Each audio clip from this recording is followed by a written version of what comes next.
അദ്ദേഹത്തിൽ നമുക്ക് സംസാരിക്കാനുള്ള കാര്യങ്ങൾ നമ്മൾ സംസാരിക്കുകയും ചെയ്തിട്ടുണ്ട്.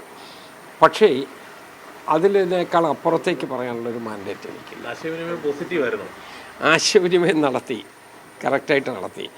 പിന്നെ അതിൻ്റെ പോസിറ്റീവ് നെഗറ്റീവ് എന്നുള്ള വശത്തെക്കുറിച്ചില്ലല്ലോ. കൺസിസ്റ്റൻ്റായിട്ടൊരു സ്റ്റാൻഡ് നായർ സർവീസ് സൊസൈറ്റിക്കുണ്ട്.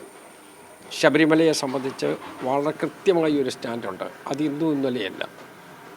ഈ തെരഞ്ഞെടുപ്പ് വരുന്നു, 2 തെരഞ്ഞെടുപ്പുകൾ വരുന്നു. അതിനു മുമ്പ് ഈ അകൽച്ച പൂർണ്ണമായും പരിഹരിക്കാൻ കഴിയുമെന്നൊരു പ്രതീക്ഷയുണ്ടോ? അകൽച്ച നിങ്ങൾ വ്യാഖ്യാനിച്ച് അകൽച്ച ഉണ്ടാക്കാതെ, യഥാർത്ഥത്തിൽ അങ്ങനെ ഒരു അകൽച്ച ഇല്ലല്ലോ.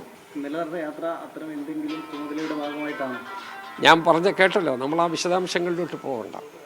നമ്മൾ കണ്ടു എന്നുള്ളത് യാഥാർത്ഥ്യമാണ്. ഞാൻ കണ്ടിരുന്നു, അദ്ദേഹമായിട്ട് സംസാരിച്ചിരുന്നു. അദ്ദേഹത്തിൻ്റെ ഒരു അഭിപ്രായങ്ങൾ വളരെ പരിപക്വമാണ് എന്നുള്ള ഒരു നിലപാടാണ് എനിക്കുള്ളത്. അത്രമാത്രം. കോൺഗ്രസ് നേതാവ് Thiruvanchoor Radhakrishnan NSS general secretary G Sukumaran നായരെ കണ്ടിരുന്നു. അത് സംബന്ധിച്ച വിശദീകരണമാണ് അദ്ദേഹം നൽകിയത്. ചർച്ച പോസിറ്റീവായിരുന്നോ നെഗറ്റീവായിരുന്നോ എന്ന ചോദ്യത്തിന് കൃത്യമായൊരു ഉത്തരം നൽകാൻ അദ്ദേഹം തയ്യാറായില്ല. NSSന് ശബരിമലയുമായി ബന്ധപ്പെട്ട് കൃത്യമായ നിലപാടുണ്ട്. അത് അവർ എപ്പോഴും വ്യക്തമാക്കിയിട്ടുമുണ്ട് എന്നുള്ളതാണ് അദ്ദേഹം പറഞ്ഞത്. ഈ ഒരു ചർച്ചയുടെ പ്രസക്തി എന്തുള്ളതിനെക്കുറിച്ച് അദ്ദേഹം വിശദമാക്കിയില്ല. NSSുമായി പ്രത്യേകിച്ച് അകൽച്ചയൊന്നും ഇല്ല എന്നുള്ളതാണ്. മാധ്യമങ്ങൾ വ്യാഖ്യാനിച്ച അകൽച്ച ഉണ്ടാക്കണ്ട എന്നുള്ളതും അദ്ദേഹം പറഞ്ഞു. പിന്നീട് എന്തിനാണ് പോയത് എന്നുള്ളത് അദ്ദേഹത്തിൻ്റെ മൗനത്തിൽ നിന്ന് വ്യക്തമാണ്. സനോജ് ചേരുകയാണ്. സനോജ്, NSSുമായി പ്രത്യേകിച്ച് അകൽച്ചയൊന്നും ഇല്ല എന്ന് തിരുവഞ്ചൂർ പറയുന്നുണ്ട്. പിന്നീട് എന്താണ് ആ ഒരു ചർച്ചയുടെ ആ ഒരു സന്ദർശനത്തിൻ്റെ ഉദ്ദേശം? NSSുമായി അകൽച്ചയില്ല എന്ന് തിരുവഞ്ചൂർ രാധാകൃഷ്ണൻ പറയുമ്പോഴും നിലവിലത്തെ രാഷ്ട്രീയ സാഹചര്യത്തിൽ ഈ സന്ദർശനത്തിന് ഏറെ രാഷ്ട്രീയ പ്രാധാന്യമുണ്ട്. കാരണം ഈ സർക്കാർ അനുകൂല നിലപാട് NSS സ്വീകരിച്ചതിന് പിന്നാലെയാണ് നേതാക്കന്മാർ ഓരോരുത്തരായി പെരുന്നയിലേക്ക് എത്തിക്കൊണ്ടിരിക്കുന്നത്. NSSുമായി ഏറെ അടുപ്പം പുലർത്തുന്ന നേതാക്കന്മാരാണ് കഴിഞ്ഞ 2 ദിവസങ്ങളായി പെരുന്നയിൽ കയറിയിറങ്ങുന്നത്. ആദ്യം കൊടിക്കുന്നിൽ സുരേഷ് എത്തുകയും പിന്നാലെ PJ കുര്യൻ എത്തുകയും അതിനുശേഷം ഇപ്പോൾ തിരുവഞ്ചൂർ രാധാകൃഷ്ണൻ കൂടി എത്തുകയാണ്. അതുകൊണ്ട് തന്നെ ഇതിന് രാഷ്ട്രീയ പ്രാധാന്യം ഏറെയാണ്. ഈ സന്ദർശനത്തിൽ മറ്റ് രാഷ്ട്രീയ ലക്ഷ്യങ്ങളില്ല എന്നാണ് തിരുവഞ്ചൂർ രാധാകൃഷ്ണൻ പറയുന്നത്. മാത്രമല്ല, താൻ ഇടയ്ക്കിടെ വന്നു പോവാറുണ്ട് എന്നും അതിന്റെ ഭാഗം മാത്രമാണ് ഈ സന്ദർശനം എന്നും തിരുവഞ്ചൂർ പറയുന്നുണ്ട്. പക്ഷേ തിരുവഞ്ചൂരിന്റെ ഇപ്പോഴത്തെ സന്ദർശനത്തിന്റെ കാര്യം ആഗോള അയ്യപ്പ സംഗമവുമായി ബന്ധപ്പെട്ടുകൊണ്ട് സർക്കാർ സ്വീകരിച്ച അനുകൂല നിലപാടിന് പിന്നാലെ NSSനെ അന്വയിപ്പിക്കുക എന്നുള്ളതാണ് തിരുവഞ്ചൂരിന്റെ രാഷ്ട്രീയ സന്ദർശനത്തിന്റെ ലക്ഷ്യം.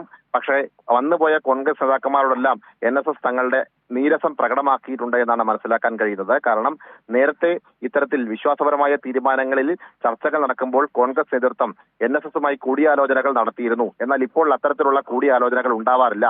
മാത്രമല്ല, ശബരിമല വിഷയത്തിൽ ആദ്യം NSSന്റെ സമരരംഗത്തിന് പിന്നാലെ കോൺഗ്രസ് ഉണ്ടായിരുന്നുവെങ്കിൽ കൂടിയും പിന്നീട് യാതൊരു ഇടപെടലും ഈ കാര്യത്തിൽ കോൺഗ്രസ് നേതൃത്വത്തിന്റെ ഭാഗത്തുനിന്നും ഉണ്ടായില്ല എന്ന് വന്നുപോയ നേതാക്കന്മാരോടെല്ലാം സുകുമാരൻ നായർ തുറന്നു പറഞ്ഞു എന്നുള്ളതാണ് നമുക്ക് മനസ്സിലാക്കാൻ കഴിയുന്നത്. കാരണം ഈ വിഷയത്തിൽ കോൺഗ്രസ് സ്വീകരിച്ച രാഷ്ട്രീയ നിലപാടിനോട് NSSന് കടുത്ത വിയോജിപ്പുണ്ട് എന്ന് NSS നേതൃത്വം കോൺഗ്രസ് നേതൃത്വത്തെ കൃത്യമായി. സനോജ്, NSS ഈ കാലം ഇത്രയും 2018 മുതൽ 2025 വരെയുള്ള ഈ കാലയളവിൽ ഈ പറയുന്ന BJPയുടെയും ഈ പറയുന്ന UDFന്റെയും കോൺഗ്രസിന്റെയും വഴിയെ കൂടിയാണ് സഞ്ചരിച്ചത്. ശബരിമലയുമായി ബന്ധപ്പെട്ട് ഇവർ സ്വീകരിച്ച നിലപാട് എന്താണ് എന്ന് വളരെ കൃത്യമായി NSSനും ജി സുകുമാരൻ നായർക്കും ബോധ്യപ്പെട്ടതിൻ്റെ അടിസ്ഥാനത്തിലാണ് ഇപ്പോൾ അവർ LDFനെ പിന്തുണയ്ക്കാൻ തീരുമാനിച്ചത്. ശബരിമലയുമായി ബന്ധപ്പെട്ട ആഗോള അയ്യപ്പ സംഗമത്തിൽ പങ്കെടുക്കാൻ തീരുമാനിച്ചത്. ഇവരുടെ വാക്കിന് ഒരു വിലയുമില്ല എന്ന് ജി സുകുമാരൻ നായർക്ക് വളരെ കൃത്യമായി ബോധ്യപ്പെട്ടു. പിണറായി വിജയൻ്റെ വാക്കുകൾക്ക് വിലയുണ്ട് എന്നും അദ്ദേഹം തിരിച്ചറിഞ്ഞു. ഈ ഒരു തിരിച്ചറിവിൽ നിന്നല്ലേ ഈ ഒരു തീരുമാനം? ഇത് ഇപ്പോൾ ഇവർ സഞ്ചരിച്ച് അവിടെ ചെന്ന് എന്ത് ബോധ്യപ്പെടുത്താനാണ്? കാര്യങ്ങളെക്കുറിച്ച് കൃത്യമായ ബോധ്യം NSSനുണ്ട്. കാരണം ശബരിമല സ്ത്രീ പ്രവേശന വിഷയവുമായി ബന്ധപ്പെട്ടുകൊണ്ട് കോടതി വിധി ഉണ്ടാകുമ്പോൾ കോൺഗ്രസും BJPയും ഉൾപ്പെടെയുള്ള രാഷ്ട്രീയ പാർട്ടികൾ കോടതിക്ക് അനുകൂലമായ നിലപാട്, കോടതി വിധിയെ അനുകൂലിക്കുന്ന നിലപാടാണ് സ്വീകരിച്ചത്. എന്നാൽ വിശ്വാസികളുടെ നേതൃത്വത്തിൽ NSS നേതൃത്വം കൊടുത്തുകൊണ്ട് നാമജപ ഘോഷയാത്ര പന്തളത്ത് സംഘടിപ്പിക്കുകയും അതിന് പിന്നാലെ മറ്റ് രാഷ്ട്രീയ പ്രസ്ഥാനങ്ങൾ തങ്ങൾക്കൊപ്പം കൂടുകയുമായിരുന്നു എന്ന തിരിച്ചറിവ് NSSനുണ്ട്. ആ തിരിച്ചറിവിന്റെ അടിസ്ഥാനത്തിലാണ് പിന്നീട് ഈ BJPയും കോൺഗ്രസും ഈ ശബരിമല സ്ത്രീ പ്രവേശന വിഷയവുമായി ബന്ധപ്പെട്ടുകൊണ്ടുള്ള സമരങ്ങളിലോ അല്ലെങ്കിൽ തുടർ നടപടികളിലോ ഒരു ആത്മാർത്ഥത പുലർത്തിയില്ല എന്നുള്ള വികാരം NSSനുള്ളത്. ആ വികാരം NSS കൃത്യമായിട്ടും BJPയെയും കോൺഗ്രസിനെയും ധരിപ്പിച്ചിട്ടുണ്ട്. സർക്കാർ സ്വീകരിച്ച നിലപാടിനോട് NSSന് അനുകൂലമാണ്. സർക്കാർ ഈ കോടതി വിധി നടപ്പാക്കാൻ വേണ്ടി നിലപാട് സ്വീകരിച്ചുവെങ്കിൽ കൂടിയും പിന്നീട് വിശ്വാസികളുടെ വികാരം മാനിച്ചുകൊണ്ട് വിശ്വാസികൾക്ക് അനുകൂല നിലപാട് സ്വീകരിച്ചു എന്നുള്ളതാണ് NSS മനസ്സിലാക്കുന്നത്. ഇപ്പോഴും സർക്കാരിന് വേണമെങ്കിൽ സ്ത്രീകളെ പ്രവേശിപ്പിക്കാനുള്ള സാഹചര്യം ഉണ്ടെങ്കിൽ കൂടിയും സർക്കാർ വിശ്വാസികളുടെ വികാരം മാനിച്ചുകൊണ്ട് ആ തീരുമാനത്തിൽ നിന്നും പിന്നോട്ട് പോവുകയാണ്. പക്ഷേ കോൺഗ്രസും BJPയും ആ കാര്യത്തിൽ ആത്മാർത്ഥത പുലർത്തിയില്ല. പിന്നീട് കേസുമായി സുപ്രീം കോടതിയിൽ പോയത് NSS ആണ്. ഈ രണ്ട് രാഷ്ട്രീയ പാർട്ടികളും അക്കാര്യത്തിൽ ഉണ്ടായില്ല. അതുപോലെ തന്നെ ദേശീയ സർക്കാർ കേന്ദ്ര സർക്കാരിന്റെ ഭാഗത്തു നിന്നും നിയമനിർമ്മാണം ഉൾപ്പെടെയുള്ള കാര്യങ്ങൾ നടത്തുമെന്ന് ഒരു മന്ത്രി അന്ന് പ്രഖ്യാപിച്ചുവെങ്കിൽ കൂടിയും പിന്നീട് BJPയുടെ ഭാഗത്തും അനുകൂല നിലപാടുണ്ടായില്ല. ആ മന്ത്രി V മുരളീധരനാണ് എന്നുള്ളത് എല്ലാവർക്കും ബോധ്യമുള്ള കാര്യവുമാണ്. പക്ഷേ ഇത്തരത്തിൽ ഇരട്ടത്താപ്പ് സമീപനം സ്വീകരിച്ചു എന്നുള്ളതാണ് NSSന്, അതായത് ശബരിമല സ്ത്രീ പ്രവേശന വിഷയവുമായി ബന്ധപ്പെട്ടുകൊണ്ട് BJPയും കോൺഗ്രസും ഇരട്ടത്താപ്പ് സമീപനം സ്വീകരിച്ചു എന്നുള്ളതാണ് NSSന്റെ ബോധ്യം.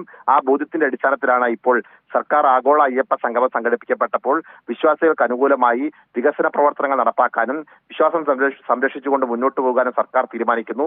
ഒപ്പം തന്നെ വികസന പ്രവർത്തനങ്ങൾ നടപ്പാക്കാൻ വേണ്ടിയുള്ള നടപടികൾ സംസ്ഥാന സർക്കാർ തുടക്കം കുറിച്ചിരിക്കുന്നു. അതിന്റെ ഭാഗമായി റോപ്വേ സംവിധാനം വരുന്നു. ഒപ്പം തന്നെ വിമാനത്താവളത്തിന് വേണ്ടിയുള്ള നടപടിക്രമങ്ങൾ പുരോഗമിക്കുന്നു. റെയിൽവേ സംവിധാനങ്ങൾ വരുന്നു. അതിനുവേണ്ടി സർക്കാർ ആരംഭം കുറിച്ചു എന്ന ബോധ്യം NSS general secretary Sukumaran Nair തുറന്നു പറയുക കൂടി ചെയ്തു. അപ്പോൾ ഈ കാര്യങ്ങൾ നടപ്പാക്കാൻ കഴിയുന്നത് ഈ സർക്കാരിനാണ്, സംസ്ഥാന സർക്കാരിനാണ്. സംസ്ഥാന സർക്കാരിന് പിന്തുണ കൊടുക്കുക എന്നുള്ളതാണ് തങ്ങളുടെ നിലപാട് എന്ന് സുകുമാരൻ നായർ പരസ്യമാക്കുക കൂടി ചെയ്തതോടെയാണ് കോൺഗ്രസ് നേതാക്കന്മാർ പ്രതിസന്ധിയിലായത്. അതുകൊണ്ട് തന്നെ ഇടഞ്ഞു നിൽക്കുന്ന NSSനെ അനുനയിപ്പിക്കുക എന്ന ഒരു അനുനയ നീക്കത്തിന്റെ ഭാഗമായിട്ടാണ് നേതാക്കന്മാർ, അതായത് NSSുമായി ആത്മബന്ധം പുലർത്തുന്ന നേതാക്കന്മാരാണ് കഴിഞ്ഞ 2 ദിവസങ്ങളിലായി പെരുന്നയിലെത്തിയത് എന്നുള്ളത് ഏറ്റവും ശ്രദ്ധേയമായിട്ടുള്ള കാര്യമാണ്. ഇത്രയും രാഷ്ട്രീയ സാഹചര്യങ്ങൾ നിലനിൽക്കുമ്പോഴും പ്രതിപക്ഷ നേതാവ് VD സതീശൻ ഇവിടേക്ക് എത്തിയില്ല എന്നതും ഏറെ ശ്രദ്ധേയമായിട്ടുള്ള കാര്യമാണ്. അതുകൊണ്ട് സുകുമാരൻ നായരുമായി ആത്മബന്ധം പുലർത്തുന്ന നേതാക്കന്മാരെ ആദ്യം പെരുന്നയിലേക്ക് അയച്ച് ഈ കാര്യങ്ങളിൽ ഒരു അനുനയത്തിലെത്തുക എന്ന ഒരു രാഷ്ട്രീയ തന്ത്രം കൂടിയാണ് കോൺഗ്രസ് പയറ്റുന്നത്. പക്ഷേ സുകുമാരൻ നായരുടെ നിലപാടിൽ ഉറച്ചു നിൽക്കുന്നു എന്നുള്ളതാണ് നമുക്ക് ലഭിക്കുന്ന വിവരം. ചമ്മി.